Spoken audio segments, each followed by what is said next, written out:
កម្ពុជារថក្រោះទំនើបបំផុតទាំង5ប្រភេទដែលកម្ពុជាគួរពិចារណាទិញបំពាក់នៅក្នុងសមរភូមិដើម្បីទប់ទល់ជាមួយនឹងចោរឈ្លានពាននៅក្នុងយុគសម័យនៃសង្គ្រាមបច្ចេកវិទ្យាហើយនឹងដ្រូនប្រយុទ្ធកំពុងតែមានឥទ្ធិពលខ្លាំងក្លាមនុស្សមួយចំនួនប្រហែលជាគិតថា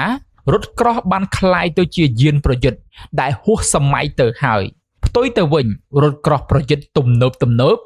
នៅតែតួអង្គដ៏សំខាន់បំផុតដែលមិនអាចខ្វះបាននៅក្នុងសមរភូមិដីគោកដើម្បីឈរជើងប្រយុទ្ធតតាំងច្បាំងគ្នាជាមួយនឹងសត្រូវ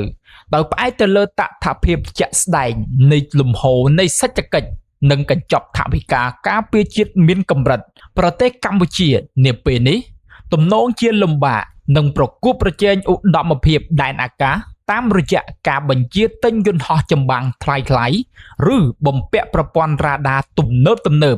ដូចជាយោធាថៃនោះទេយ៉ាងណាការប្រកួតប្រជែងនៅក្នុងសមរភូមិដីគោកគឺជារឿងចាំបាច់បំផុតសម្រាប់ប្រទេសកម្ពុជានៅក្នុងករណីយោធាថៃបើការឈ្លានពានកម្ពុជាសារជាថ្មីដើម្បីពង្រឹងសមត្ថភាពប្រយុទ្ធតាមជើងគោកឲ្យកាន់តែខ្លាំងក្លានៅថ្ងៃនេះខ្ញុំសូមបង្ហាញកម្ពុជារថក្រោះទំនើបបំផុតទាំង5ប្រភេទដែលរាជរដ្ឋាភិបាលកម្ពុជាគួរតែពិចារណាហើយនឹងបញ្ជាទិញ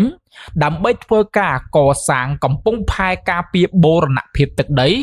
និងដើម្បីទប់ទល់ចោរឈ្លានពាននៅទិសខាងលិចរាប់ពីលេខរៀងទី5មកលេខរៀងទី1ជំរើសទី5ពោះវែកក្រឡាដែក T14 របស់ប្រទេសរុស្ស៊ីជាតំណាងឲ្យការផ្លាស់ប្ដូរនៃរចនាបថរថក្រោះសម័យសូវៀតមុនវាត្រូវបានបង្ហាញខ្លួនជាលើកដំបូងនៅក្នុងឆ្នាំ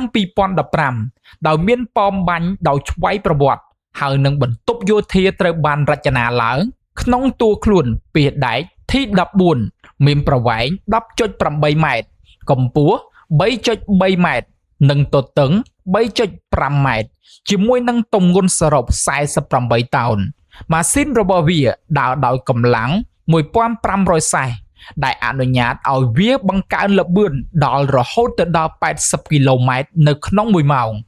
និងប្រតិបត្តិការបានចម្ងាយ500គីឡូម៉ែត្រផងដែរវាត្រូវបានបំពាក់ទៅដោយប្រព័ន្ធការពារសកម្មដែលអាចបំផ្លាញប្រព័ន្ធរ៉ុកែតឬក៏មីស៊ីលសត្រូវមុនហោះទៅដល់ខ្លួនព្រមទាំងអាចធ្វើការបាញ់គ្រាប់នាំផ្លូវសម្ដៅទៅលើទីតាំងសត្រូវបានថែមទៀតផងជាមួយនឹងភាពអស្ចារ្យហើយនឹងតម្លៃប្រមាណជាង$7 លាននៅក្នុងមួយគ្រឿងវាគឺជាជម្រើសដ៏ស័ក្តិសមសម្រាប់កងទ័ពកម្ពុជាហើយជម្រើសទី4ខ្លាលក្ខិនខ្មៅ K2 Black Panther របស់កូរ៉េខាងត្បូងវាគឺជាប្រភេទរថក្រោះដ៏ទំនើបបំផុតហើយនឹងតម្លៃថ្លៃបំផុតមួយនៅលើពិភពលោកនាពេលបច្ចុប្បន្នវាត្រូវបានបង្ហាញរូបរាងនៅក្នុងឆ្នាំ2014វាមានប្រវែង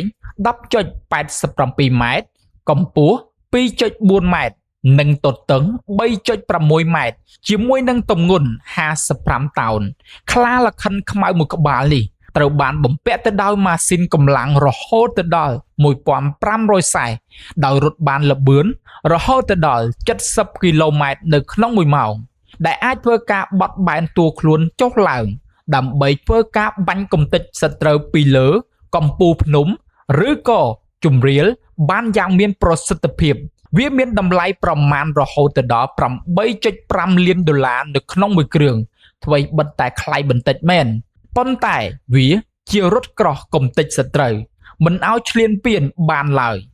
ជម្រើសទី3អ្នកប្រមាញ់វៃជ្រេ Challenger 2របស់ប្រទេសអង់គ្លេសវាបានឈានជើងចូលទៅក្នុងសមរភូមិតាំងពីឆ្នាំ1998ថ្មីបើមានអាយុកាលច្រើនក៏ដោយក៏ប៉ុន្តែវានៅតែជាព្រានប្រមាញ់ដ៏គួរឲ្យភ័យខ្លាចមួយនៅក្នុងសមរភូមិនោះក៏ដោយសារការធ្វើបច្ចុប្បន្នភាពនិងពាក្យដែកដ៏រឹងមាំដែលមានប្រវែង 11.5 ម៉ែត្រហើយនឹងទម្ងន់ 62.5 តោនរថក្រោះនេះស្ថិតនៅក្នុងចំណោមរថក្រោះដ៏ធំបំផុតមួយនៅក្នុងពិភពលោកវាអាចរត់បានល្បឿនអតិបរមា 59 គីឡូម៉ែត្រនៅក្នុង1ម៉ោងនិងប្រយុទ្ធបានចម្ងាយប្រយុទ្ធ550គីឡូម៉ែត្រវាមានតម្លៃខ្ទង់$5 លាននៅក្នុងមួយគ្រឿងអ្នកប្រមាញ់វ័យជ្រេនេះត្រូវបានគេទទួលស្គាល់ថាដោយសារសមត្ថភាពធន់រឹងមាំវាយប្រហារមួយច្បាស់នឹងបានប្រឡូកទៅក្នុងសមរភូមិជាក់ស្ដែងជាច្រើនរួមទាំងសង្គ្រាមនៅក្នុងប្រទេសអ៊ីរ៉ាក់ហើយនឹងតំបន់ជម្លោះផ្សេងទៀតមូលហេតុដែលកម្ពុជាគួរពិចារណាទិញក៏ដោយសារតែវាជាប្រភេទរថក្រោះការពារព្រំដែនដ៏រឹងមាំដែលចោលឈ្លានពានឃើញហើយច្បាស់ជាថយក្រោយឬក៏គិតសិនដែរមុននឹងបើកការឈ្លានពានកម្ពុជាជំរើសទី2ខ្លាឃ្មុំ Digital M1 A2 វាមានទំនើបកម្មចុងក្រោយបង្អស់រថក្រោះប្រយុទ្ធដ៏ល្បីល្បាញរបស់អាមេរិក